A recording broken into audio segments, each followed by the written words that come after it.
du Père et du Fils et du Saint-Esprit, la grâce de Jésus, notre Seigneur, et l'amour de Dieu le Père, et la communion de l'Esprit Saint soit toujours avec vous.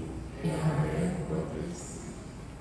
Disposons-nous à célébrer cette Eucharistie. Ouvrons nos cœurs pour accueillir le Seigneur qui est présent parmi nous. Son Père plein de miséricorde, plein de compassion. Reconnaissons que nous sommes pécheurs et implorons sa miséricorde. Je confesse à Dieu Tout-Puissant, je reconnais devant mes frères que j'ai péché en pensée, en parole, par action et par omission. Oui, j'ai vraiment péché. C'est pourquoi je supplie la Vierge Marie, les anges et tous les saints, et vous aussi, mes frères, de prier pour moi, le Seigneur notre Dieu. Que le Tout-Puissant nous fasse miséricorde, qu'il nous pardonne nos péchés et nous conduise à la vie éternelle.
Tu le vois, Seigneur, ton peuple se prépare à célébrer la naissance de ton Fils. Dirige notre joie vers la joie d'un si grand mystère, pour que nous fêtions notre salut avec un cœur vraiment nouveau. Par Jésus le Christ, notre Sauveur et notre Dieu, qui vit et règne avec toi dans l'unité du Saint-Esprit, maintenant et pour les siècles et des siècles.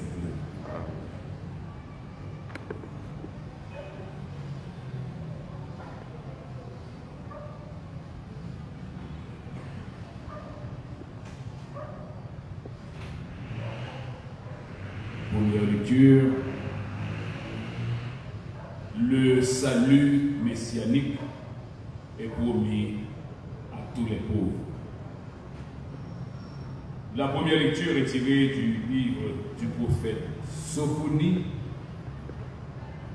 le chapitre 3, les versets 1 et 2 et 9 à 13. Ainsi parle le Seigneur. Malheur à la rebelle, l'impure. Jérusalem, la ville tyrannique. Elle n'a pas écouté l'appel, elle n'a pas accepté la leçon. Elle n'a pas fait confiance au Seigneur de son Dieu elle ne s'est pas approchée. Alors, je rendrai pur les lèvres des peuples pour que tous évoquent le nom du Seigneur et le même geste le servent. Au-delà des fleuves d'Éthiopie, ceux qui m'adorent, mes enfants dispersés, m'apporteront mon offrande. Ce jour-là, tu n'auras plus à rougir de tes méfaits, de tes crimes contre moi, car alors j'extirperai de toi ceux qui se vantent avec insolence. Tu cesseras de te pavaner sur ma montagne sainte. Je laisserai chez toi un peuple pauvre et petit. Il prendra pour abri le nom du Seigneur. Ce reste d'Israël ne commettra plus d'injustice, ils ne diront plus de mensonges. Dans leur bouche, lu de langage trompeur, mais ils pourront paître et se reposer. Nul ne viendra les effrayer. Parole du Seigneur.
Le Seigneur regarde les justes, il écoute attentif à leurs cris.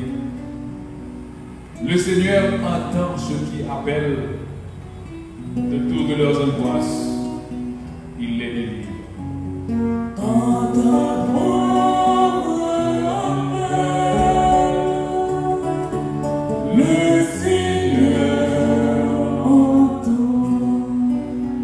Il est proche du cœur brisé, il sauve l'esprit abattu. Le Seigneur rachètera ses serviteurs, pas de châtiment pour qu'ils trouvent en lui son refuge.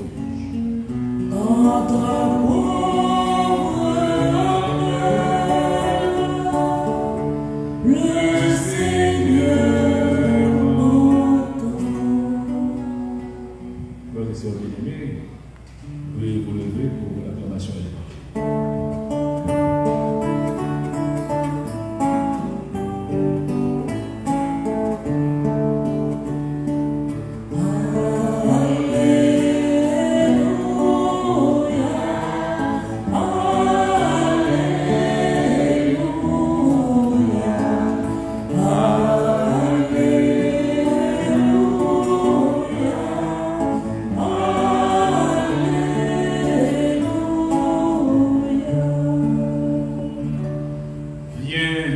Seigneur, ne tarde plus. Délivre ton peuple de ses fautes. Alléluia,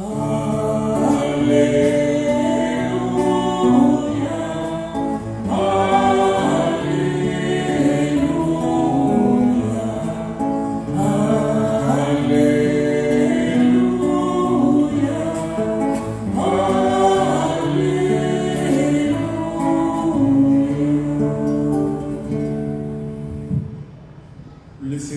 soit avec vous.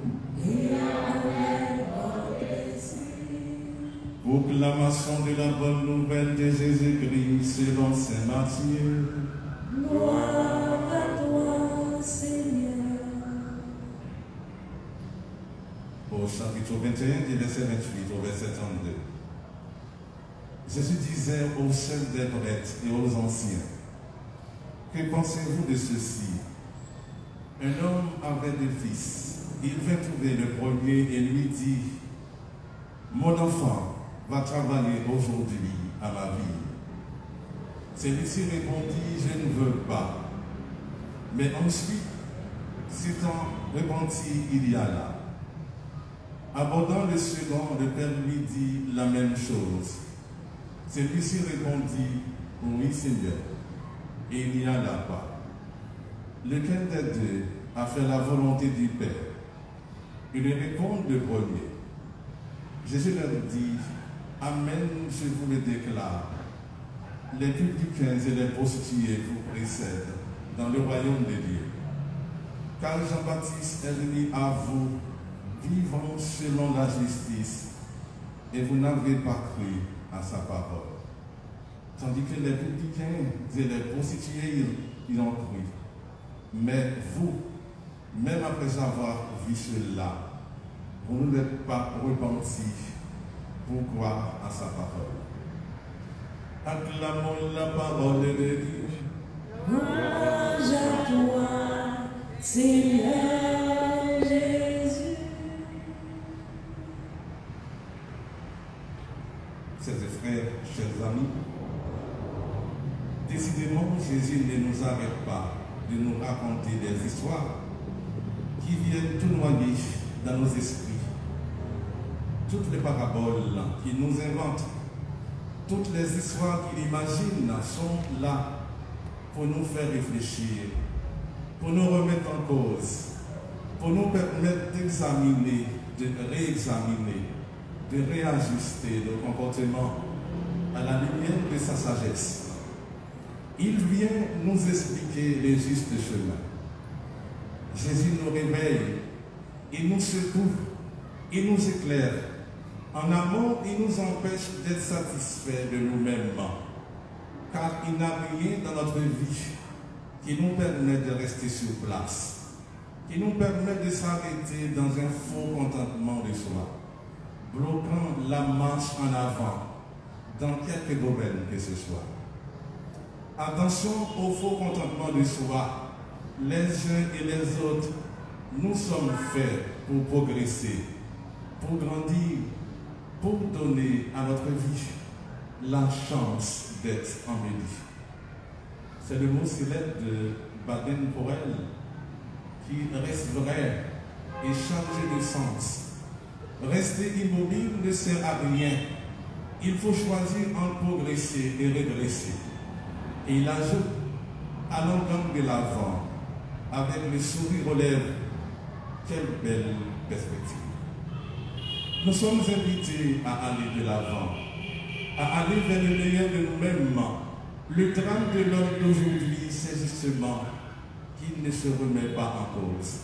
Alors que tous les matins, on devrait se réveiller avec le désir de s'évaluer, de s'améliorer, de se réveiller plus beau, plus parfait et par conséquent plus accompli.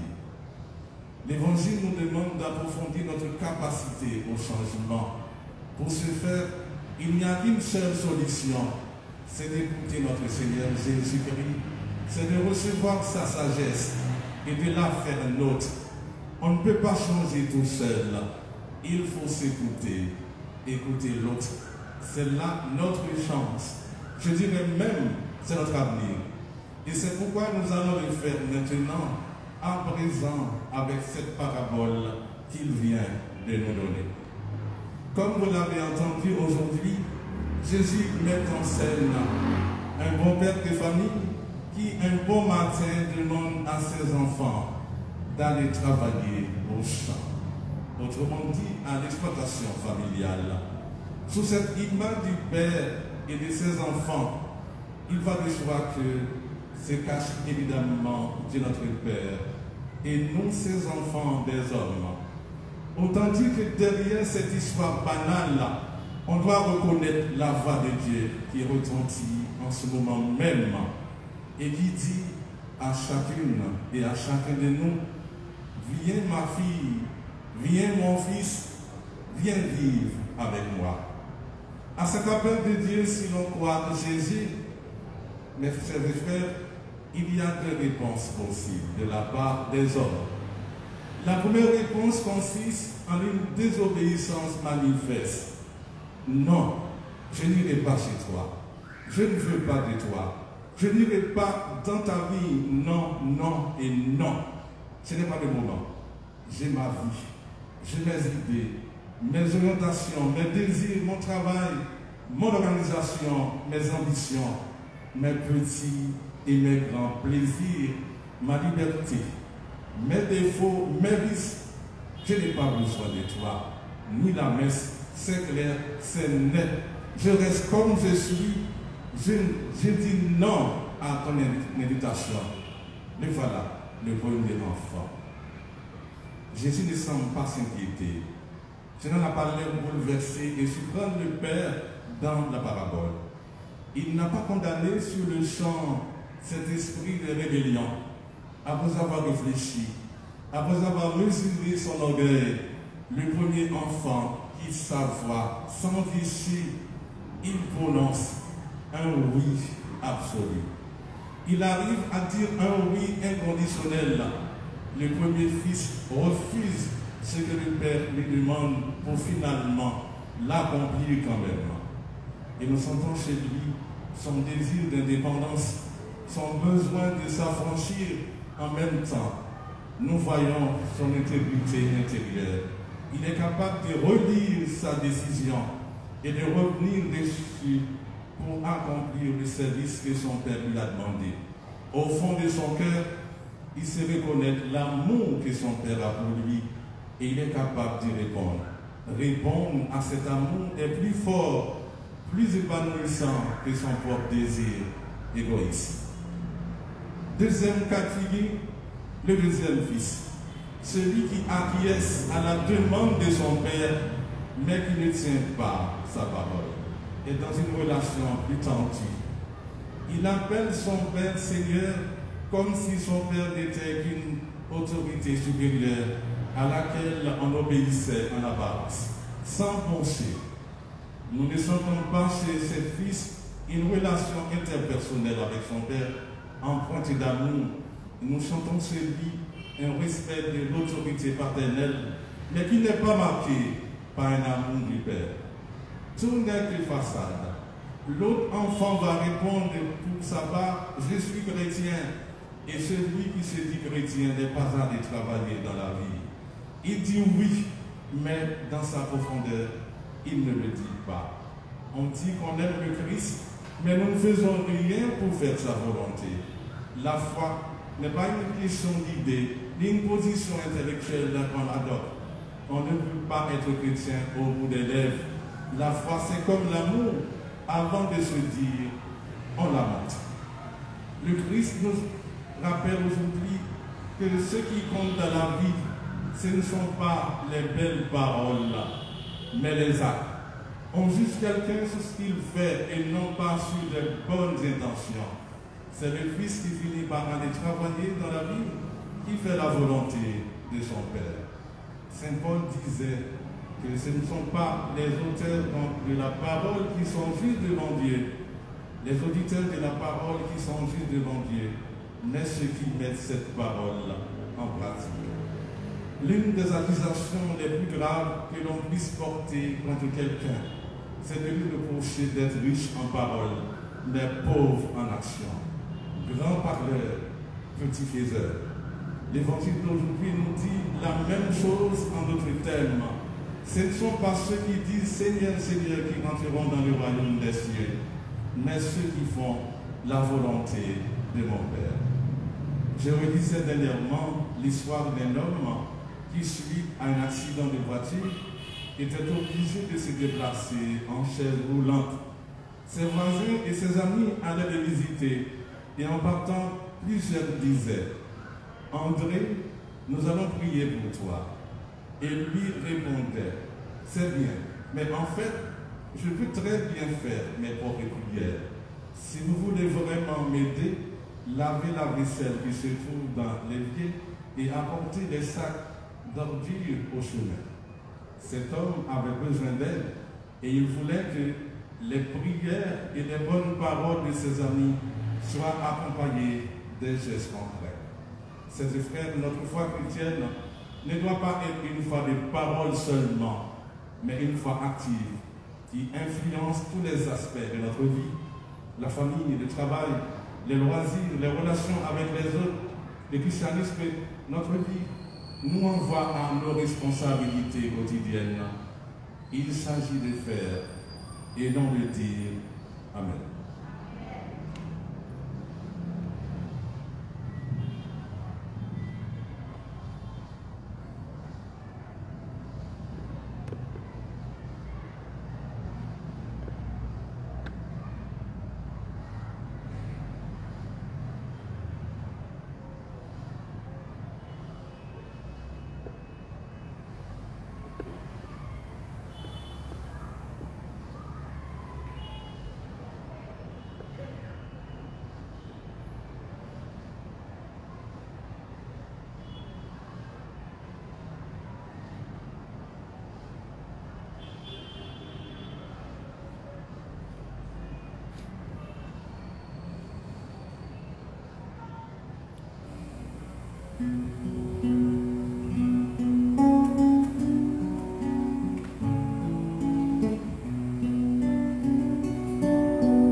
L'histoire de la terre qui le comblera, ta bonne nouvelle qui l'annoncera. Les charlets attendent les moissonneurs d'amour et les chemins donnent les biens aux voyageurs de l'espérance.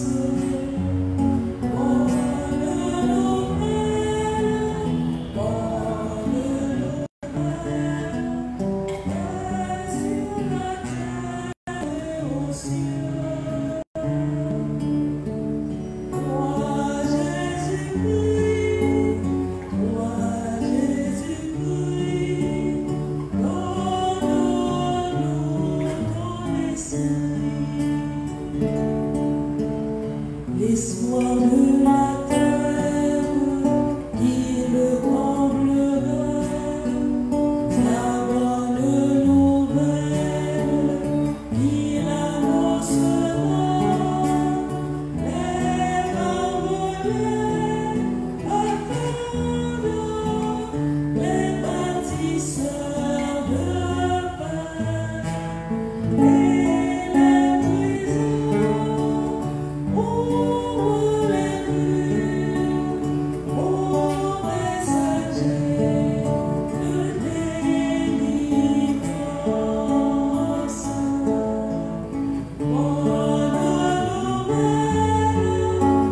Bonne nouvelle, paix sur la terre et au ciel. Toi Jésus-Christ, donne-nous ton esprit.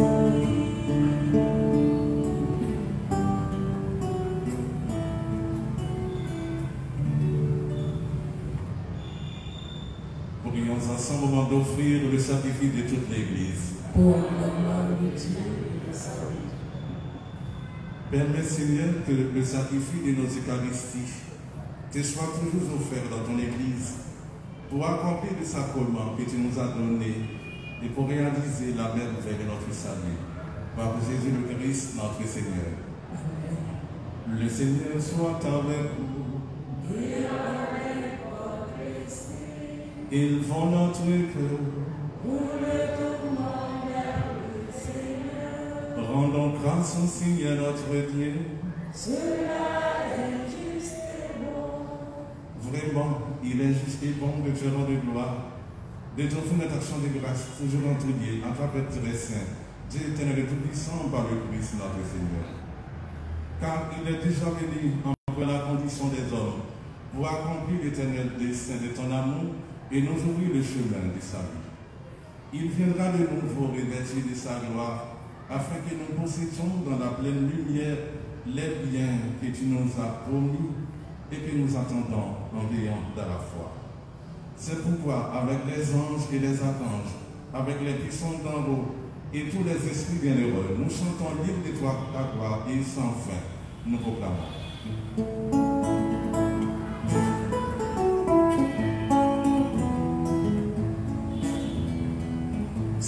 Le Seigneur, Dieu de l'univers, Hosanna, Hosanna, au plus haut des cieux, gloire à toi, Seigneur. Le ciel et la terre sont remplis de ta gloire. Hosanna, au plus haut des cieux. Saint le Seigneur, Dieu de l'univers, Hosanna, Hosanna, au plus haut des cieux, gloire à toi, Seigneur. Béni soit celui qui vient au nom du Seigneur. Hosanna, au plus haut des cieux. Saint le Seigneur, Dieu de l'univers, Hosanna, Hosanna, au plus haut des cieux, gloire à toi, Seigneur. Toi qui es vraiment saint, toi qui es la source de toute sainteté, Seigneur, nous te prions. Sanctifie cette offrande en répandant sur elle ton esprit, qu'elle devienne pour nous le corps et le sang de Jésus le Christ, notre Seigneur. Au moment de te livrer et d'entrer librement dans sa passion, il prit le pain, il rendit grâce, il le rompit et le donna à ses disciples en disant, prenez et mangez-en tous, ceci est mon corps livré pour vous.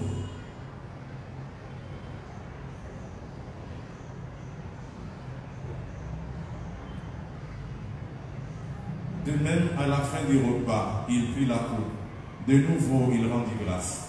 Il la donna à ses disciples en disant, prenez et buvez-en tous, car ceci est la coupe de mon sang, le sang de l'alliance nouvelle et éternelle qui sera versé pour vous et pour la multitude en rémission des péchés. Faites cela en mémoire de moi.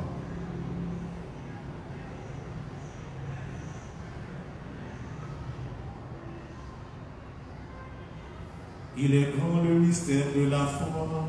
Nous proclamons ta mort, Seigneur Jésus. Nous célébrons ta résurrection. Nous attendons ta venue dans la gloire.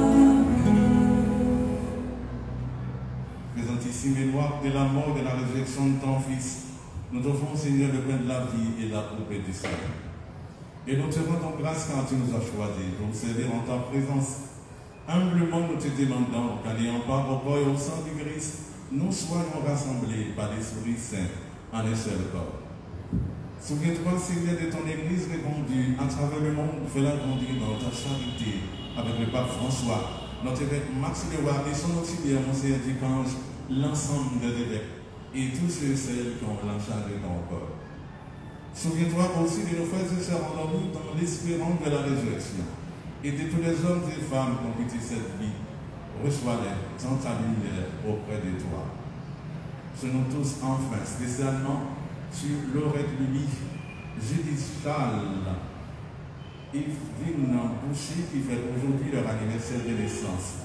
Madame Anne Réal, en l'honneur de Saint François Charles, Madame Gladys Salomon, Altima Jean-Yves, Flore Amboise, Chrissy Auguste, Minto Amboise, Linda Daïli Jean-Louis, Pierre Barbouski et Nidia Bien-Aimé, Chanel Maurien, Anna Pierre, Volsi Danella, Moanne Germain, nous implorons ta bonté. Permets qu'avec la Vierge Marie, la bienheureuse Mère de Dieu, avec Saint Joseph son époux, avec les apôtres et les saints de tous les temps qui ont vécu dans ton amitié, nous ayons part à la vie éternelle et que nous chantions ta louange par Jésus-Christ, ton Fils bien-aimé. Par lui, avec lui et en lui, à toi, Dieu le Père Tout-Puissant, dans l'unité du Saint-Esprit, tout honneur et toute gloire pour les siècles des siècles. Unis dans le même esprit, nous pouvons dire avec confiance la prière que nous avons reçue du Sauveur. Notre Père, qui es aux cieux, que ton nom soit sanctifié, que ton règne vienne, que ta volonté soit faite sur la terre comme au ciel. Donne-nous aujourd'hui notre pain de ce jour. Pardonne-nous nos offenses comme nous pardonnons aussi à ceux qui nous ont offensés. Et ne nous laissez pas entrer en tentation, mais délivre-nous du mal. Délivre-nous de tout mal, Seigneur, et donne la paix à notre temps. Par ta miséricorde, libère-nous du péché. Rassure-nous devant les épreuves. En cette vie, nous espérons le bonheur que tu promets et l'avènement de Jésus-Christ, notre Sauveur. Car c'est à toi qu'appartient la puissance et la gloire pour les siècles des siècles. Seigneur Jésus-Christ, tu as dit en tes apôtres, je vous laisse la paix, je vous donne ma paix. Ne regarde pas nos péchés, mais la foi de ton Église, pour que ta volonté s'accomplisse, donne-lui toujours cette paix. Et conduis-la vers l'unité parfaite, toi qui veilles pour les siècles des siècles. Amen. Que la paix du Seigneur soit toujours avec vous. Et avec votre esprit.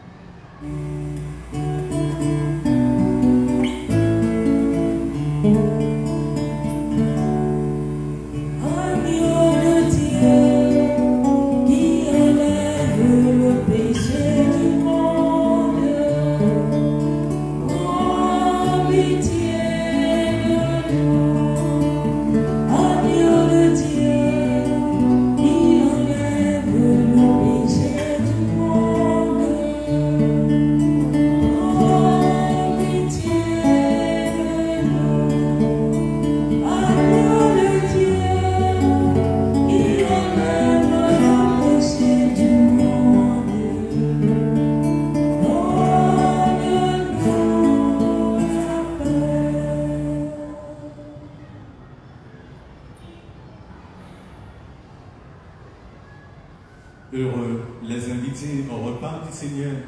Voici Jésus, l'agneau de Dieu qui enlève le péché du monde. Seigneur, je ne suis pas digne de te recevoir, mais dis seulement une parole et je serai guéri. Que le corps et le sang du Christ m'ont gardé pour la vie éternelle.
Prions le Seigneur. Seigneur notre Dieu, nous attendons de ta miséricorde que cette nourriture prise à ton autel nous empêche de céder à nos consciences mauvais et nous prépare aux fêtes qui approchent par Jésus le Christ notre Seigneur. Le Seigneur soit avec vous. Que le Tout-Puissant vous bénisse, le Père, le Fils et le Saint-Esprit. Allez dans la paix du Christ. Bonne journée et bon travail à toutes et à tous. Merci.